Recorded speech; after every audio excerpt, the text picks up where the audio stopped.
Hello दोस्तों, क्या cancer के पेशेंट्स में एक्सरसाइज करनी चाहिए? क्या इससे कुछ फ़ायदे हैं? आज बात करेंगे। कैंसर के पेशेंट्स में अक्सर लोगों की बॉडी इतनी वीक हो जाती है, आदमी बीमारी से लड़ने में इतना ज़्यादा इन्वॉल्व हो जाता है कि लोग अपनी एक्सरसाइज बंद कर देते हैं तब तक जब तक उनकी कैंसर से निपट नहीं जाता, उनकी हालत ठीक नहीं हो जाती, उनकी दवाइयाँ बंद नहीं हो जाती।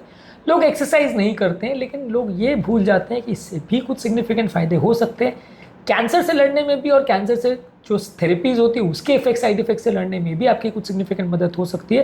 तो आज इस एस्पेक्ट को डिस्कस करेंगे कि कैंसर पेशेंट्स में एक्सरसाइज करने से क्या फ़ायदा हो सकता है और क्या कैंसर पेशेंट को डायग्नोसिस एक्सरसाइज होने के बाद भी एक्सरसाइज करना चाहिए या चालू करना चाहिए, इन सब चीज़ों पर बात करेंगे।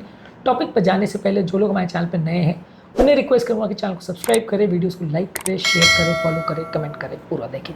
टॉपिक इंपॉर्टेंट है, इसलिए इसे अंत तक देखिएगा। चलिए शुरू करते हैं इंपॉर्टेंट वीडियो।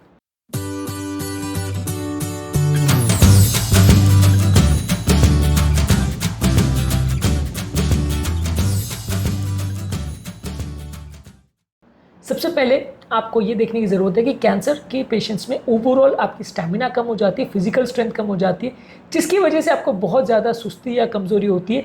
ये वीकनेस आपको कैंसर की वजह से भी हो सकती है, कीमोथेरेपी, रेडियोथेरेपी या सर्जरी जो भी कैंसर पेशेंट में किया जाता है उसकी वजह से भी होती है।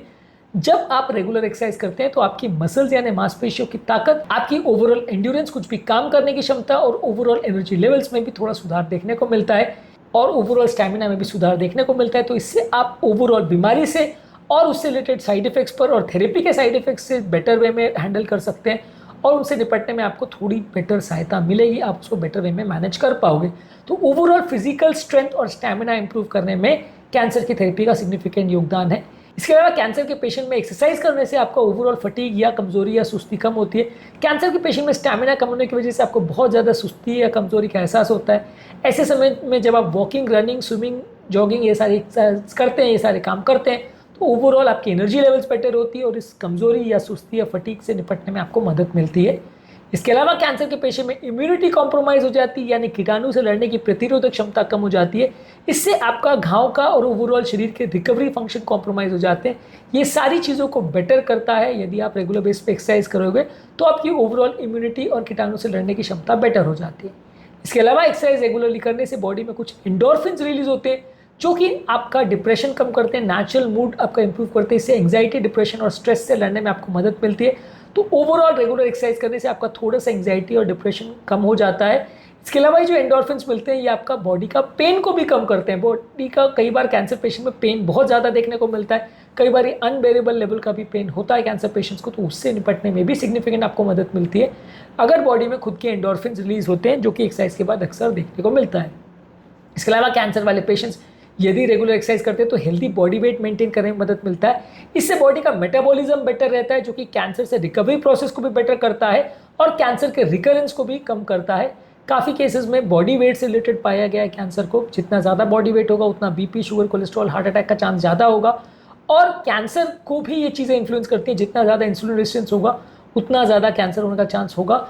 इंसुलिन किस तरह से कैंसर के रिस्क को इन्फ्लुएंस करता है और फास्टिंग द्वारा आप कैंसर के रिस्क को कैसे कम कर सकते हो, उस पर ऑलरेडी हमने वीडियोस किए जो कि आप हमारे चैनल पर देख सकते हैं। इसके अलावा रेगुलर एक्सरसाइज करने से वजन कम होता है, इंसुलिन रेजिस्टेंस कम होता है और ओवरऑल बॉडी का क्रॉनिक इन्फ्लेमेशन कम होता है, जो कि खासकर ब्रेस्ट और कोलॉन और प्रोस्टेट कैंसर, जो कि बॉडी वेट डिपेंडेंट कैंसर्स हैं, इसमें आपकी सिग्निफिकेंट मदद करता है। इसके बढ़ने का रेट कुछ हद तक कम हो जाता है और ठीक होने के बाद वापस होने का चांस भी काफ़ी कम हो जाता है। तो ये कैंसर्स जो बॉडी वेट रिलेटेड है वो किसी भी तरह से अगर आप एक्सरसाइज करके या फास्टिंग करके या कैसे भी करके अपने डायबिटीज़ या इंसुलिन रेजिस्टेंस को रिवर्स करते हैं तो आपको सिग्निफिकेंट फ़ायदा देखने को मिलेगा और ओवरऑल आपकी हेल्थ बेटर होगी। इसके अलावा कैंसर के पेशेंट्स में कार्डियोवैस्कुलर प्रॉब्लम ज़्यादा देखने को मिलते हैं। इस तरह के पेशेंट में हार्ट अटैक का, लकवे के होने का चांस और हार्ट के वीक हो जाने का चांस, खासकर जिनको कीमोथेरेपी चल रहा हो उनको वीकनेस होने का चांस ज़्यादा होता है। ऐसे केस में जब आप मेडिसिन लेते हो तो हार्ट ओवरऑल इंप्रूव होता है, सर्कुलेशन इंप्रूव होता है, ब्लड प्रेशर बेटर होता है और इससे ओवरऑल कार्डियोवैस्कुलर प्रॉब्लम्स और उससे रिलेटेड रिस्क जो कैंसर पेशेंट में ज़्यादा देखने को मिलते हैं वो कुछ कम हो जाते हैं। इसके अलावा कैंसर पेशेंट जब रेगुलर एक्सरसाइज करते हैं तो उनकी ओवरऑल लाइफ की क्वालिटी बेटर हो जाती है, overall treatment related side effects better हो जाते हैं, एक सेंस ऑफ कंट्रोल उनको मिलता है, एक सेंस ऑफ अकम्पलिशमेंट, एक सेंस ऑफ वेलबींग उनको मिलता है, मोबिलिटी बेटर हो जाती है, सर्वाइवल होने के या बचने के चांसेस बेटर हो जाते हैं। तो ओवरऑल कैंसर का ट्रीटमेंट करने के दौरान या जब कैंसर डायग्नोस हो जाता है तो एक्सरसाइज करने से फ़ायदा आपको मिलता है। यदि आप ऑलरेडी कर रहे हैं तो कंटिन्यू करिए, क्या क्या चीज़ों का ध्यान रखने की आवश्यकता है एक्सरसाइज करने के दौरान, इसको ऑलरेडी हमने एक अलग वीडियो में कवर किया है।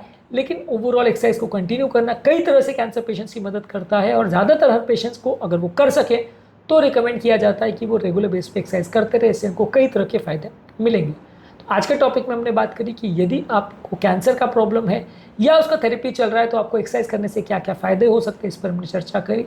उम्मीद करूँगा कि आज के टॉपिक में कुछ नई बातें जानने को मिली होगी। जो लोग हमारे चैनल पर नए हैं उन्हें रिक्वेस्ट करूँगा कि चैनल को सब्सक्राइब करें, वीडियोज़ को लाइक करें, शेयर करें, फॉलो करें, कमेंट करें, पूरा